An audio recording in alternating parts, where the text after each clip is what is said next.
This is one of the things that I want to talk about, which I couldn't come up with a great graphical representation, but I'm going to have a look at what we're showing here. The reality of it is, you guys need to remember, when you have full-timers, subbies are easy. Subbies are great. You pay them when they're there, you don't when they're not. That's why so many people tend to lean towards subbies, because it's simple. The downside of subbies is cash flow. You have to pay them everything they earn, at the end of a fortnight. Whereas from a cash flow point of view, you can use that ATO loan again, where your super gets paid every 3 months, your POIG gets paid every 3 months, or sometimes every year, or sometimes in my case, not for 3 years. So it delays the costs of them until later, which means you've got more cash to do things with now. Subbies get all of that now. But when you start taking on staff, whether they're apprentices or full-timers or even someone in the office, you're paying them every week of the year. They get paid 52 weeks of the year, right? But they don't work 52 weeks of the year. Everyone gets mandated in Australia 4 weeks of annual leave, right? Everyone gets 2 weeks of, it's mostly called sick leave. In the Fair Work Act, it's called personal leave. And there's a big thing around, you don't have to be sick to use it. It's personal leave. It can be kids are sick, partner's sick, whatever, but it's personal leave. And then there's, in Victoria, 2.2 weeks of public holidays, 11 public holidays a year. So you can see there that what it means is that the guys, anyone who works for you gets paid for 52 weeks, but only works 43.8 weeks, roughly 44 weeks of the year. So they need to, during the time they're on site, earn enough money not just to cover their wages during those 44 weeks, but they need to earn enough to pay themselves for the annual leave, the sick leave, the public holidays. And a lot of guys miss that. Everyone can see super, everyone can see work cover, go, okay, cool, yep, we've got to pay that. Super's roughly 10%, 9.5%, it's going up. It's going to end up at like 12 over the next few years. So they can see super, they can see work cover, it makes sense. But this is often a gap that people miss in their consciousness to go, oh, what do you mean, paying for leave? Well, they're only on site for 44 weeks of the year, 43.8 weeks of the year. And they have got to earn enough during that time to cover all of their wages when they're not on site, plus their super, plus their work cover, plus the office staff, and make you profit. Right, this is part of understanding the real costs. So I just want to go through it like this so you guys can see and hopefully just have that deep understanding of where and why we add all these things. Because you can see the spreadsheet, and the spreadsheet is just done for you. But knowing why is often important, because there come times when you've got to have that deeper understanding. It's the same if you teach an apprentice just to do it this way, he'll do it that way every time. When something else comes up, he wants to have an understanding. If you're going to run a business, we want you guys to understand the reasoning behind this so that you can make those decisions as to when it does and doesn't apply. Because it's not just what a spreadsheet spat out at the bottom. It's going, oh, it doesn't apply here because they're a sub here. It does apply because they're not. A casual employee is another perfect example. A casual employee, you pay a 25% uplift on the rate of a non-casual employee. That 25% is to cover those other weeks, those 8.2 weeks.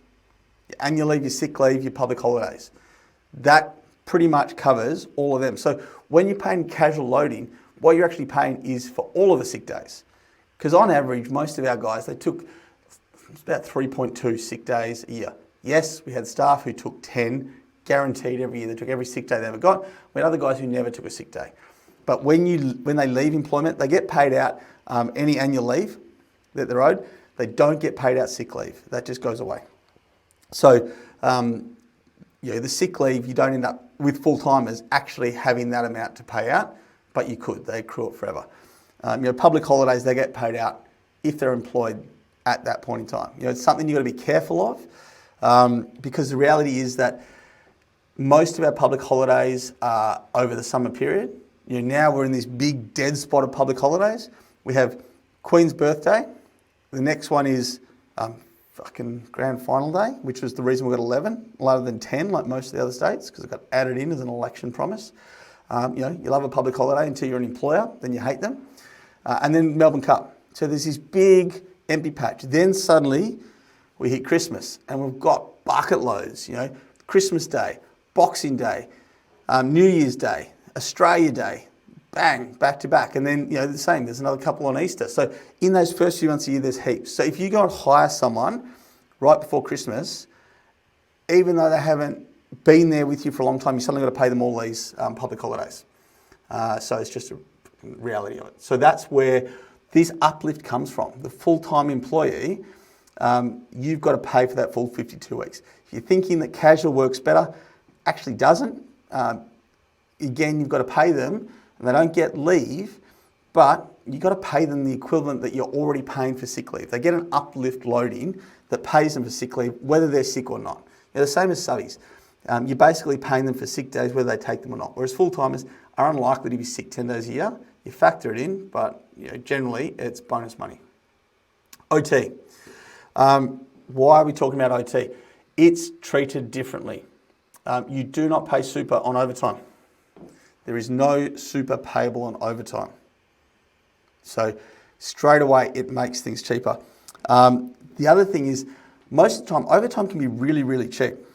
When you work out your total cost, why is that not working for me there? I want that to be my scenes. Sorry guys, bear with me one sec. I'll go back here to that.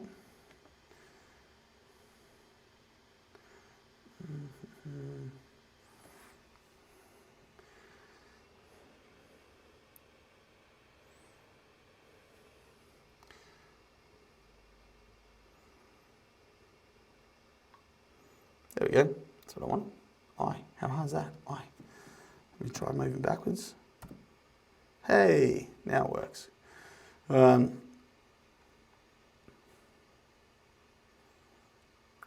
you're calculating your real cost, and the same with that, this is that spreadsheet we've just looked at, we've just played with, and we've just unlocked, right? Why does it go away?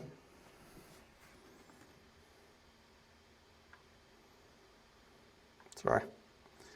Let me figure out what the hell's going on here. Maybe I'll take that and put it over here.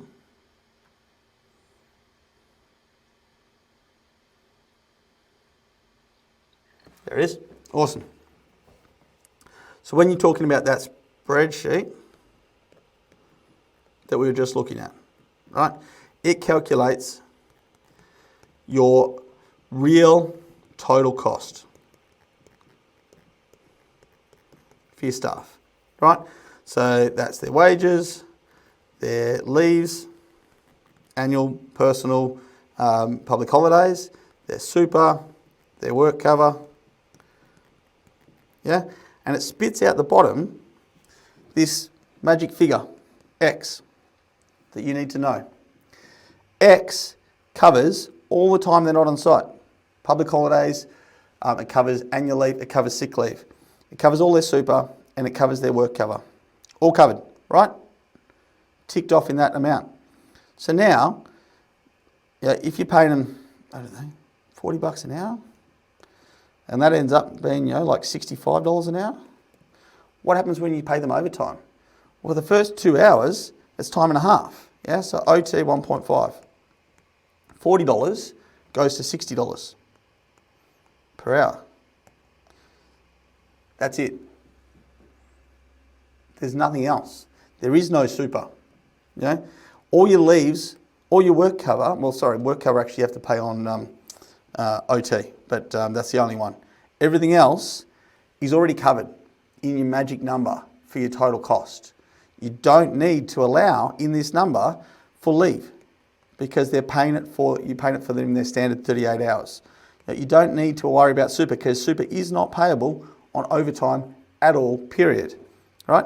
So you can end up with this situation, which is not unusual at all, where you're paying your guys, say $40 an hour, your real total cost is $65 an hour, and you get them to work overtime, and that first 2 hours of overtime is actually in your system cheaper than the rest of the day. Yeah, I know a project manager. he's a, what do you call it? He's a project engineer. He's a leading project engineer for ExxonMobil, who works down at Newport area in that big tank farm. He loves OT because in his projects, it is significantly cheaper than the first 8 hours of the day that he's got crews on site. Those first 2 hours of overtime cost him less in his project budget than the rest of the 8 hours. Once it goes to double time, you're a different story because your OT 1.5 is your first 2 hours, and you're on big commercial sites now. The unions have mandated that in the current EBA that overtime is at double time from the start, so it doesn't matter. But in the award, your first 2 hours is still time and a half. So at OT 2X, it becomes $80 an hour.